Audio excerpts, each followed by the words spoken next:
کہانی قصے سننے کے لیے ہمارا چینل سبسکرائب کریں تاکہ نئی آنے والی ویڈیوز آپ تک پہنچ سکے۔ شکریہ۔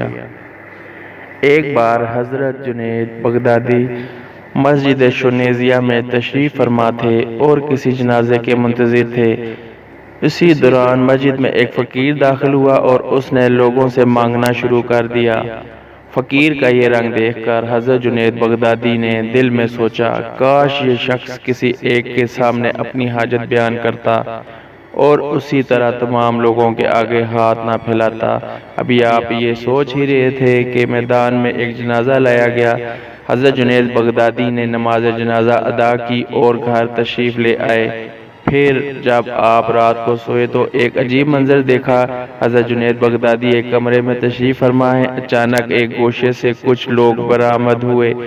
وہ ایک لاش کو اٹھائے ہوئے تھے۔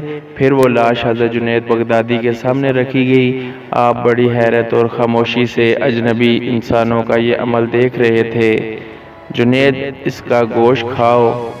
اجنبی لوگوں نے آپ کو مخاطب کرتے ہوئے کہا، میں مردہ خور نہیں ہوں، پھر اس مردے کا گوشت کس طرح کھاؤں؟ حضرت جنید بغدادی نے ناخوشگوار لہجے میں کہا، کل جس طرح مسجد میں بیٹھ کر کھایا تھا اسی طرح کھاؤ۔ یہ کہہ کر وہ اجنبی لوگ چلے گئے مگر لاش وہیں رکھی رہی۔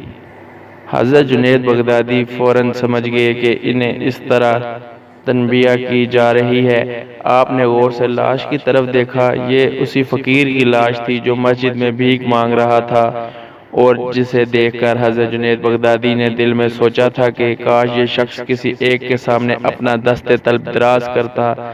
یہ ایک قسم کی غیبت تھی اور غیبت کے بارے میں حق تعالیٰ کا ارشاد ہے کہ میں نے کسی انسان کی غیبت کی گویا اس نے اپنے مردہ بھائی کا گوشت کھایا۔ اجنبی لوگوں نے اسی طرف اشارہ کیا تھا۔ حضرت جنید بغدادی نے خود کلامی کے انداز میں کہا، یہ تو غیبت کی سزا ہے۔ بے شک اس فقیر کی طرف سے میرے دل میں برا خیال گزرا تھا مگر میرے دل کی بات زبان پر نہیں آئی تھی۔